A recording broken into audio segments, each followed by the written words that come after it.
Hello, welcome to my presentation. This is Bertucio. I've very much enjoyed reading and discussing and online with you. I'm sure that to hear a voice connected with the words on discussion boards will be an odd experience, but I think a good one. My project, of course, is on poetic knowledge. This is a concept that became popular in the 1940s with the work of Jean Maritain. But of course, because it's real, it's existed since the beginning of humanity. What I'd like to do is first explain the origins, the nature of poetic knowledge, and then to present an argument of sorts and an observation about how this sort of knowledge has been received throughout the history of epistemology.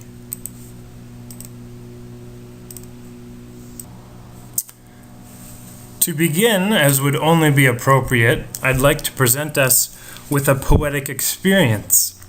Maritain says that we can have no poetry without poetic experience, but we can have poetic experience without poetry. Of course, he argues that there is a germ of a poem inside every poetic experience. Simply to make it easy on ourselves, I'd like to present a poem. This is an excerpt from an Italian poet, Giacomo Leopardi, The Night Song of a Wandering Shepherd in Asia. Oft as I gaze at thee, in silence resting o'er the desert plain, which in the distance borders on the sky, or following me as I, by slow degrees, my flocks before me drive, and when I gaze upon the stars at night, in thought I ask myself, why all these torches bright? What mean these depths of air, this vast, this silent sky, this nightly solitude? And what am I? Poetic experience claims that this experience we've just had, to view an image which evokes a certain emotion, to listen to a poem which does the same, actually allows us to have a profound knowledge into its subject matter. Of course, if we deny that this is the case, say this is not knowledge but merely perhaps a psychological manipulation of the human person, and ultimately that this experience is cognitively empty. Our visceral reaction to that claim is, of course not. Poetry allows a certain kind of knowledge. But as we've seen throughout the course this summer, there are many things which I would say I'm certain of, which, when viewed from an epistemological standpoint, my certainty may not be as watertight as I might think. So this is the task, to understand whether this poetic experience allows us an actual knowledge.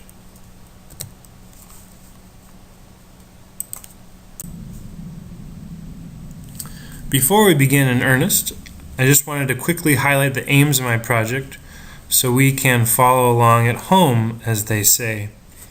First, I'd like to provide an explanation of poetic knowledge, where it comes from, what it is, and how it works. We'll look at specific thinkers Aristotle, St. Thomas Aquinas, and modern commentators Jacques Maritain and James Taylor. Second, I'd like to propose an argument of sorts, that we can explain much of a modern epistemology, especially its distinction between what came before, as a direct denial of poetic knowledge. Third, if we take this argument as valid, I'd like to offer an observation, that if the problem with modern epistemology is a denial of poetic knowledge, it seems that current epistemologists or epistemologists of the last century have gone about recovering poetic knowledge indirectly, namely by recovering the role of the person in knowing. We'll look at specific thinkers, Gabriel Marcel, Martin Heidegger, Merleau-Ponty, a current professor at the University of Vanderbilt, William Frank, and Max Schler.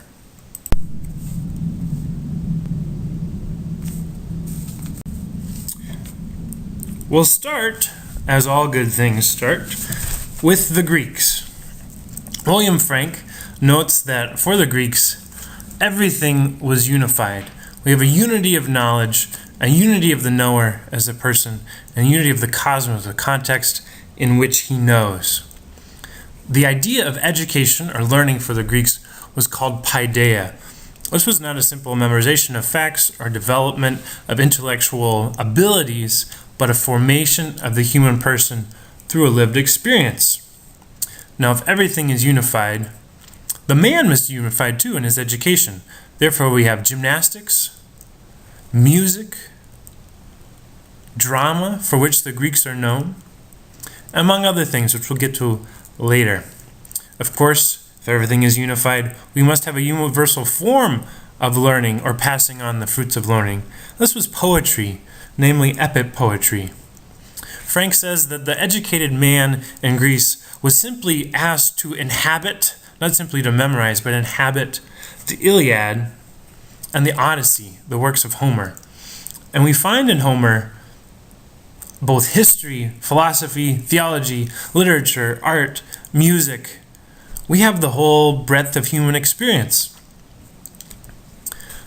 This idea of, we would call poetic knowledge, is continued on in the epics of Virgil. Of course, in Christendom, Augustine's Confessions works this way very explicitly. We have the first 9 chapters, or first 9 books, are a life story, but he, according to Augustine, we would say, it seamlessly flows into a very deep philosophical understanding of the universe. For him and for people of Augustine's time and the Greeks before, there would be no real distinction between subjects of knowledge here. In the medieval ages, of course, Dante's Divine Comedy functions similarly. And Frank says all of Western canon is really epitomized in Scripture, which functions the same way. We have a lived experience through which we gain profound insight into the universe. The method by which this happens is intuition. I don't have to work too hard at it. And I certainly don't have to go to school.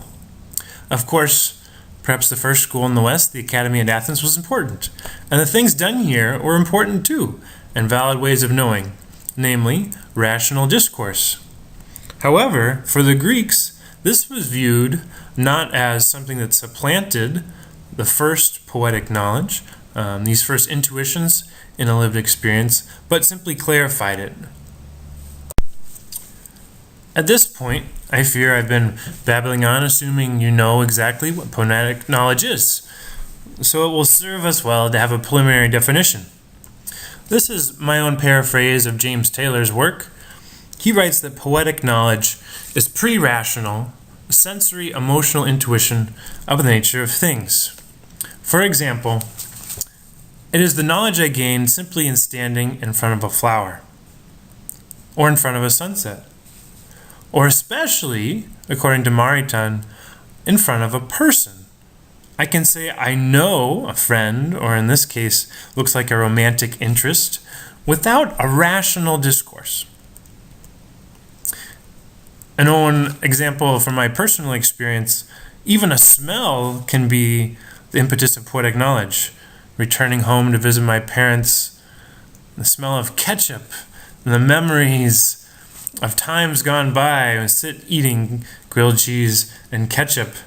Even this, in a moment, can become an impetus for nostalgia, an understanding of the passage of time, and pretty soon ketchup and grilled cheese become a memento mori, quite frightening.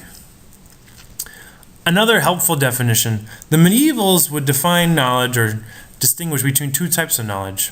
Intellectus, which we could say is coincides with poetic knowledge. A spontaneous knowledge of the intellect, perhaps not self-conscious, but having cognitive value and valid as it is. Ratio would happen or occur after intellectus. This would be the deliberate, discursive, logical explanation that the rationalists held was the only way to valid knowledge. At this point, it will be helpful to see the dynamics of poetic knowledge. This chart is taken from James Taylor's book, Poetic Knowledge, The Recovery of Education. And here we have the knowing powers of the human soul divided into types. First, we have the exterior senses: sight, touch, hearing, smell, and taste. We also have what we call interior senses. And these are things that have cognitive import, but we would say are non-rational or preconceptual. Our common sense synthesizes our exterior senses.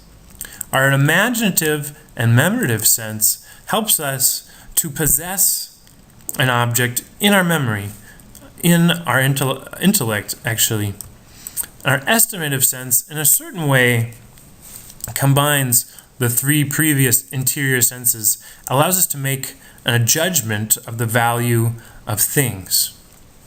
Now from here, the input of the senses, which we should say is all part of the intellect, or the soul's capacity to know, according to the Aristotelian and Thomistic tradition, enters into the realm of appetites. And this is really what distinguishes poetic knowledge from perhaps the modern model of the knower.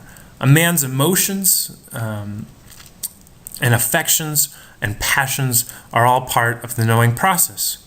First, we start with fear, an irascible appetite, according to the Thomistic model. The biggest one here, as it refers to knowledge, is wonder. Dennis Quinn, who is actually a professor of James Taylor, he wrote a synoptic history of wonder. It's a wonderful book. That was an unimpended pun. In any case, he writes that wonder is a type of fear wherein I realize a desire to know and an incapacity or a current lack of knowledge. This dynamic of fear and then a movement toward concupiscible appetites or pleasurable appetites is really the dynamic of poetic knowledge. I'm in front of something like a flower, a sunset, a person, a love interest especially, and I have this desire to know this object or most particularly this subject. My wonder, my irascible appetite, moves me to knowledge, which we can only describe as love, perhaps contemplation, an interior possession of the object or even the subject. We'll move on here to the second part of the chart. We see here we left off at this tension between the irascible desire, which resolves itself in the concupiscible desire, namely, I know a thing and I love it. Let's take the flower, for example. We move on to the area of the will. And Thomas would distinguish between two ways of willing. First, we have deliberate will, which we'll leave aside for the moment. What happens in poetic knowledge is this loving or spontaneous natural will, that the will of the human person always seeks the good, whether this is deliberate, conscious, or not. Here we have powers of the intellect. And the first one, the primary one, in the case of causation or an order of knowing, is intuition.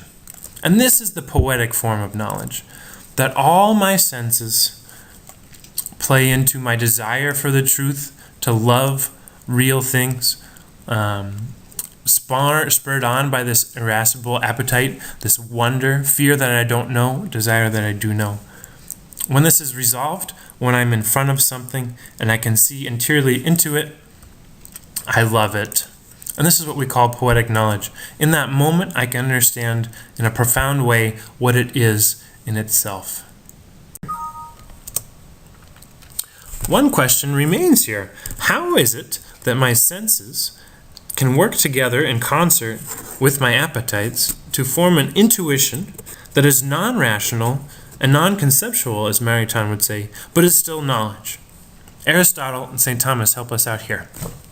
First, in his treatise De Anima on the soul, Aristotle talks about connatural knowledge. Look at that word, connatural, sharing in the nature. His argument goes a little like this. He observes, if things are knowable, if I can in a certain sense possess them in my mind, they must have a spiritual element. Because, for say, when I know the tree, which is a material thing, I don't possess it materially in my mind. If that were the case, I would stop thinking altogether. My goodness. But there must be something of it which I possess. We call this the form. Aristotle also observes that our senses, because they lead to knowledge, have a cognitive weight. And this is something we should keep in mind referring to poetic knowledge. St. Thomas takes us a little bit further. He says we're able to know something connaturally by intention. The Latin root here is intendere, tending toward. When I look at my tree, in a certain way, I stoop to the tree's level. And I become, in a certain way, engrossed in it. And I can possess the tree's essence, what it is, and a certain affection, love. Again, we need to connect this mode of knowing with the concupiscible appetite for knowledge. That is a pleasure to know something. The key here is that in the poetic mode or connatural mode of knowing, knowledge becomes an ontological act. In a certain way, my being must participate in another thing. For example, a lover of pizza would be an expert on pizza because he or she is engrossed in the being of pizza. He or she stoops to its level, quite literally, in eating it and consuming it, and thus we get the pizza connoisseur, which perhaps is an oxymoron. Jacques Maritain, besides being an apparently dashing young man, is arguably responsible for the reemergence of the idea of poetic knowing in the current philosophical landscape. He credits St. Thomas for beginning this interest in poetic knowledge. Thomas says in the Summa that the mystics do not learn, but rather they gain knowledge by suffering something. The verb here he uses is patio in Latin, related to passion. Something happens to the mystics and they gain knowledge. Maritain says that this experience is accessible to all men. It qualifies men as superabunds, meaning such a wealth of experience of reality is given to man. In a certain sense, the infinity of the universe is given to man in his finite experience in a certain way. And it's only natural for man to wish to reproduce this insight into reality, or in a certain way to become a co-creator in reality. And the greatest expression of this, according to Maritain, was art.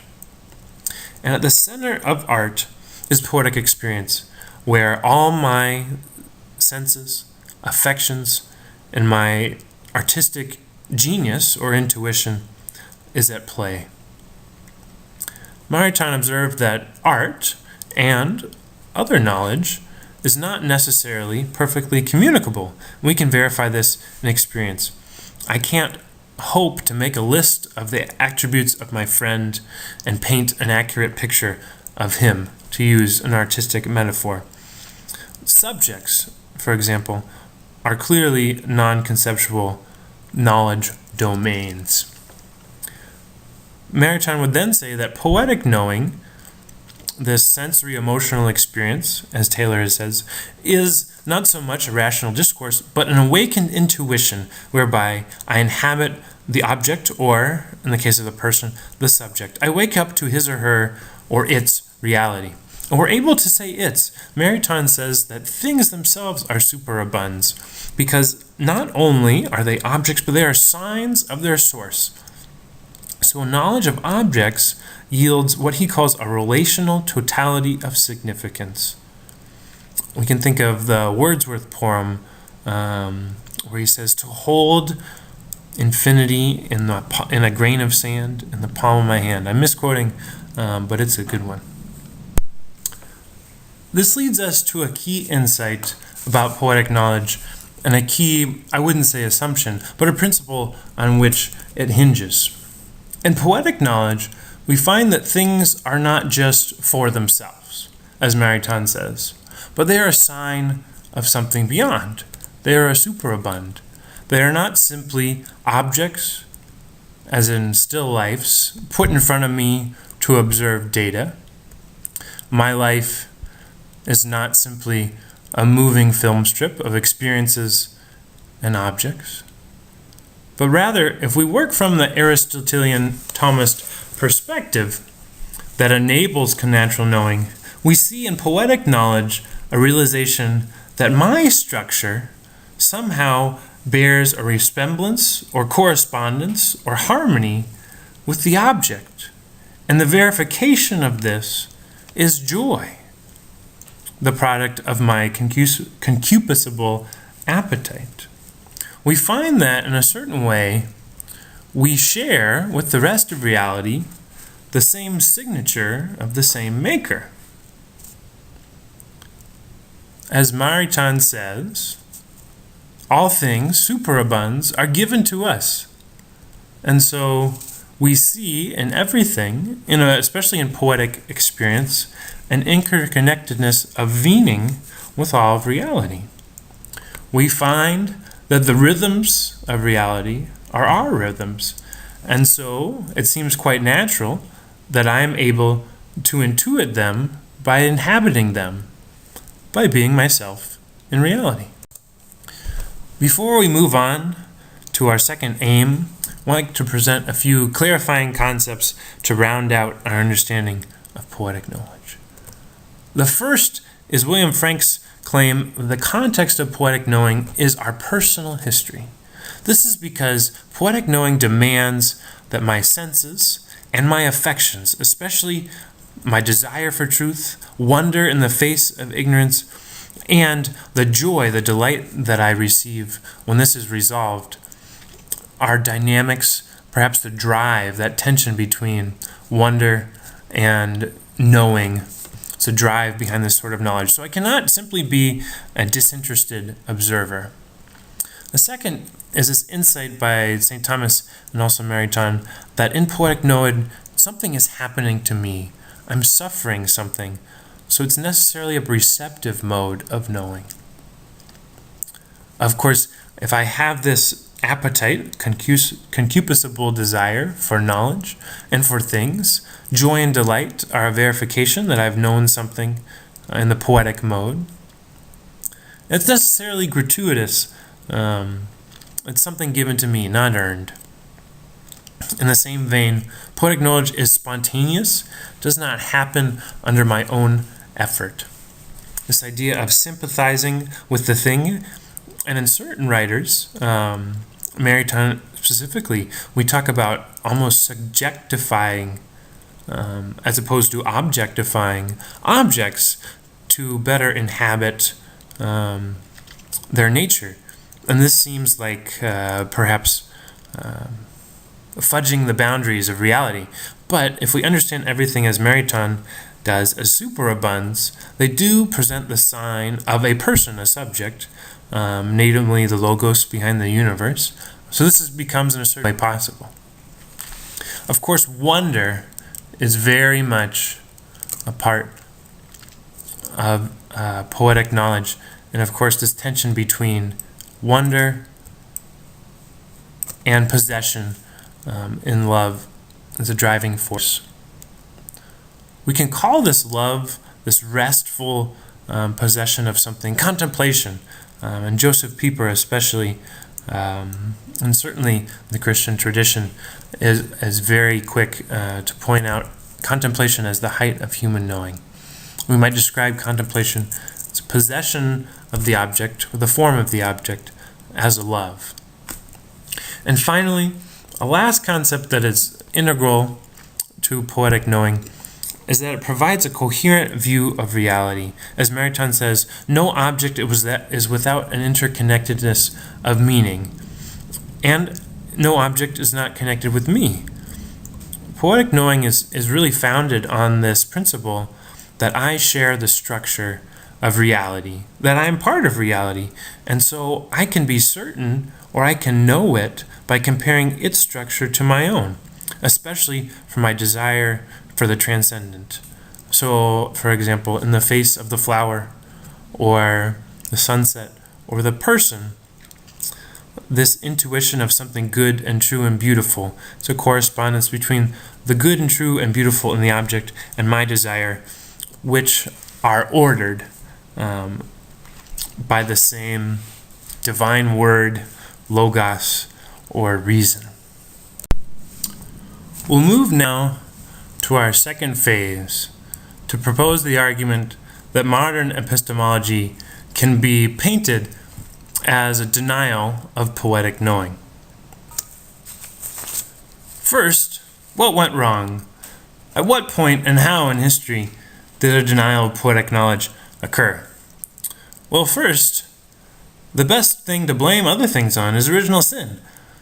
Actually, in this case, I think it's very appropriate. Poetic knowledge depends on the idea, or the trust, perhaps, that reality is positive and that my intuition, my affections, and my senses are ordered to it. In a certain way, it is for me. This was the original experience of man. Everything is given for him. Of course, if we deny this, if I deny that my structure, my affections, and my appetites are ordered to the real, to truth, then poetic knowing disintegrates. So when did this all happen? Certainly no one man or philosophical movement is responsible, because the capacity to deny the first premise of poetic knowledge, that my structure corresponds to the structure of reality, which makes connatural knowledge possible. This possibility of denial has been present almost literally since the beginning of human history. Of course, it did become manifest in a very particular way in the thought of our friend René Descartes, who is also a convenient person to blame things on, especially when it comes to philosophy or intellectual history. Descartes starts with systematic doubt. Why does he do this? A desire for certainty. He wants to be totally sure. Now the problem here is that poetic knowing depends on a certain trust, which I would say is verifiable in experience, that reality is intimately knowable, that I can simply enter into it and know it. Descartes doesn't think this is possible. He wants to take out all his presumed relationship with the world, especially his senses. It's ironic here because it's actually our nature as relation and dependence on the order of the universe, and specifically on the actings of the logos, that makes this possibility for us to know, especially in poetic knowledge, possible. In any case, we reach a tipping point here in the denial of poetic knowledge. Not only does Descartes deny that his senses are trustable, but in doing so, he disqualifies the cognitive value of the senses, and especially of the appetites. We can see this today in our certain mechanical, psychological understanding of man, that my appetites and emotions can be visceral and fly off the hook willy-nilly, left and right, and have no real connection to the truth. Whereas the assumption of the Aristotelian and Thomistic school is that my structure is intimately connected with the truth. In doing so, Descartes has ripped out our senses and our appetites. In a certain way, he has removed all the interior senses, removed all the appetites from the cognitive domain. And we should jump from the senses, which in the original diagram were up here, all the way to deliberative will. Remember, there's no natural will here, because man's structure as dependent has been denied, because this hasn't been made certain in Descartes' meditations yet. So we have the senses. We go straight into conception or reason, dialectic, and of course explicit definitions of scientific cognition. We could say, in a certain sense, by taking out this part of humanity, that our heart has been ripped out. We're left without a sensory emotional capacity for knowledge. Or if you'd like, the heart of snowman has been ripped out. What are the results for epistemology? First, because the cognitive value of our senses and our appetites are stripped, poetic knowledge becomes incoherent. As we said before, looking at our chart, knowledge becomes kind of a skip from sense data straight to coherent, I shouldn't say coherent, but conceptual inference. The knower, the subject here, is merely the observer of data and the translator of data into conception. Worse are the results for man. According to this view of knowing, we should say Cartesian heritage, man becomes the perfect data viewer, receiving data in the best way possible, not obscuring it at all with whatever structure he has. Because remember, if we deny poetic knowledge, we have to also deny that my structure is helpful to knowing. The man is also the perfect rational discurser, which I will claim is a word. The person who is best able to take sense data and to make it into concepts. We have this myth of man as objective observer or objective thinker, whereby his interests, passions, emotions are all obstacles to knowing. Kant takes this assumption and another observation, comes up with a very interesting conclusion. He says if all knowledge is discursion, and he observes that discursion is hard, then knowledge and work are directly related. If I work hard at knowing, I can know more. If I don't work hard, automatically I know less. Joseph Pieper synthesizes this result in his wonderful work, Leisure Basis of Culture, into the myth of man as intellectual worker. There are lots of indicators in our society that this is our operative framework, but perhaps one of the most accessible is the notion of brain power. That my intellect is solely involved in power and work. So what's wrong with this picture? First, I'd like to address the myth of the objective observer and the myth that bias is a challenge or an obstacle to knowing. Goes something like this. If I'm interested or personally invested, if I can see a value in a subject of study, in an issue, especially politically, then I've been blinded by my emotions. That my appetites and emotions are somehow stopping me or hindering me from knowing. Certainly in experiences this can be true sometimes, but according to the concept of poetic knowledge, it's actually these appetites and interests that are key to our intuition, key to our moving. It also removes the ontological value of knowledge. Consider this for a moment. If value, a notion of the good and realization of the good, is, as poetic knowledge would claim, very important for motivating me in a certain way or intendere me, tending me towards an object, then my being and my recognition of the being of the other or of the object is taken out of the question. And so connatural knowledge is impossible.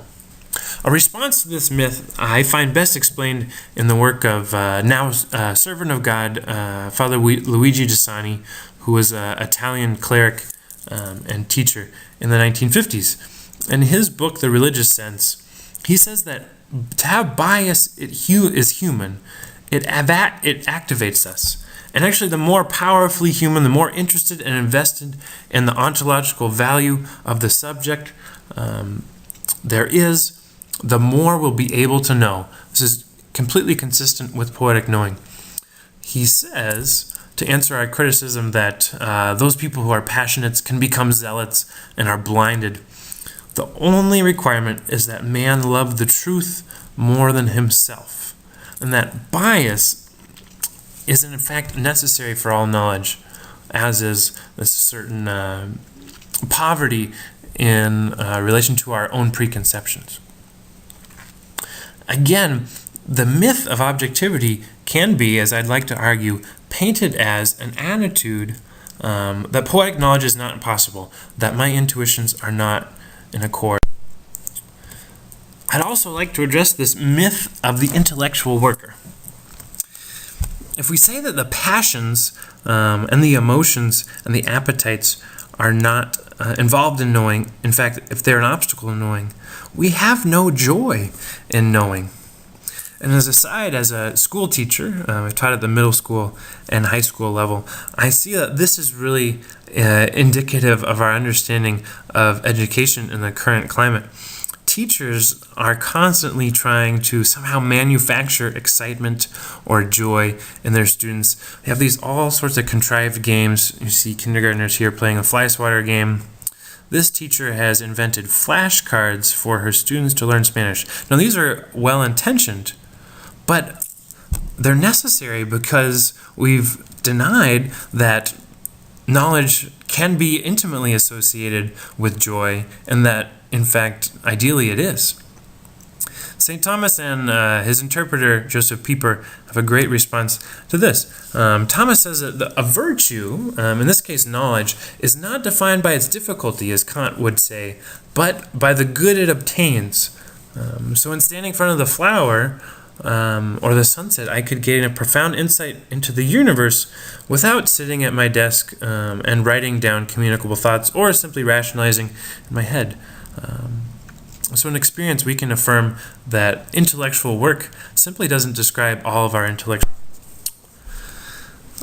Lastly, is a final part of my presentation. If we take this argument as at least plausible or reasonable, that we can describe the modern period of epistemology as a denial of poetic knowing, this must have implications for more recent epistemology, specifically attempts to recover the human dynamic of knowing or to recover poetic knowing. But it seems that thinkers don't approach. The current epistemologists seem to go about a recovery of this mode, not necessarily intentionally or directly, but implicitly. They're kind of like an army flanking its enemy. Instead of looking at the mode of knowing wherein the passions and the appetites are involved, they look at the dehumanizing effects of the denial of poetic knowing and try to recover the human element in epistemology. Certainly, this is genius on two fronts. One, the loss of the human is a broader and, in a certain sense, prior tragedy than the loss of poetic knowing. In another sense, this recovery of the poetic mode, indirectly, is extremely poetic. Simply by inhabiting the human mode of knowing, or inhabiting the subject, they're able to see this insight, whereas now poetic knowledge is becoming more and more popular in epistemology today. The insight here is that, and we see in this terribly sentimental picture, but very appropriate for our causes, that current commentators or epistemologists have seen, or at least epistemologists of the 20th century have seen the need for the human touch. Pick the human touch. A general observation about current philosophers. They address first this false conception of consciousness as the container, of man as separate from reality, like the sand bucket. Instead, they see man as part of, but also a privileged part of, and inextricable from. I'd like to briefly highlight this recovery of the poetic node via the recovery of the human subject in a few thinkers. First is our friend Gabriel Marcel. He says that Descartes shouldn't have started from the individual ego because this, in a certain way, is impossible. He says the original point of epistemology should be the incarnated self.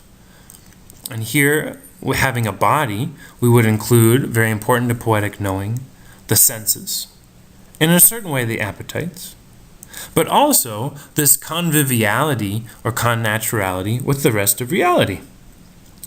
Marcel also says, I cannot think of myself as subject without object. So this relationship, which is so key in poetic knowledge, to reality is constitutive of the person for Marcel. He says that subject and object are. Our next thinker and snazzy dresser is Martin Heidegger, whose idea of Dasein, man as being in the world, allows us to understand more of man's structural relation to reality, which makes connatural knowledge possible. In his relationship to reality, as constitutive of his being, man can perceive Mariton's famous relational totality of significance, even in the most finite and concrete object. Another Frenchman, Maurice Merleau-Ponty, has an argument very similar to Marcel's. He says that we cannot conceive of the self without its relational structure, whether to other subjects or to objects in lived experience. So the unity of my senses, emotions, appetites, all these things involved in my relational experience, and all these ways of perceiving or receiving the objects of experience cannot be excluded from epistemology without the absurdity of denying my very self. He would say that when Descartes talks about his ego, by denying his relational structure, he's not talking about an existence. A contemporary thinker at Vanderbilt University, William Frank,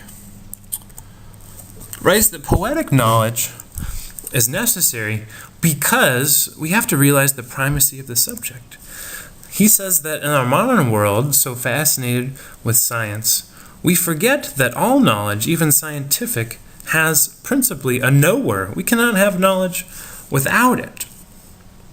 So the structure of man as a unified knower must be taken into account in all. Our final thinker is Max Scheler, whose insight is not that smoking kills, but that man is a configurational unity, meaning I cannot conceive of myself as simply rational thinker or objective observer, but that my senses, my passions, all of me must be included in any act, especially the act of knowing. Further, he says that myself is actually not prior to the gaze of another person, that this is what awakens me to my selfhood. If this is the case, if I'm so intricately connected to another, then sympathy is a verifiable way of knowing. Connatural knowing would be natural for man. Scheler says that the I is really an abstract, that I can't actually experience an I without an other, or a thou, as Martin Buber would say. So this connection between myself and my intellect and reality is prior even to my conception of self, so that the modern epistemological model of the bucket and the sand, or my consciousness as separate from reality, is totally incoherent. I'd like to conclude with a few final thoughts, perhaps a synthesis of some of the ideas presented here. Both Giussani and Mariton say that we should not look at objects as mere things in themselves, limited to their own nature, but rather as signs or superabunds, somehow interconnected to a greater mode of being. Poetic knowledge has the unique ability to admit the intelligibility of this interconnectedness of meaning. Giussani says if we look at these things, objects, experiences, and the intuition we have in front of them, we can see that everything is a sign of another, of a subject, of something mysterious that cannot be known by rational discourse alone, that must be known connaturally.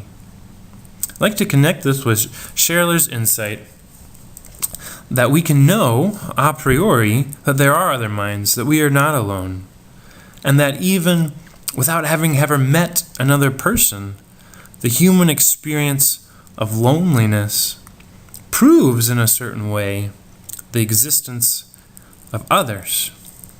I would argue that through the poetic mode of knowing, we are able to take our insights, the profound understanding of reality seen while gazing at the stars, and like Leopardi's shepherd, can ask, who am I? And of course, who are you?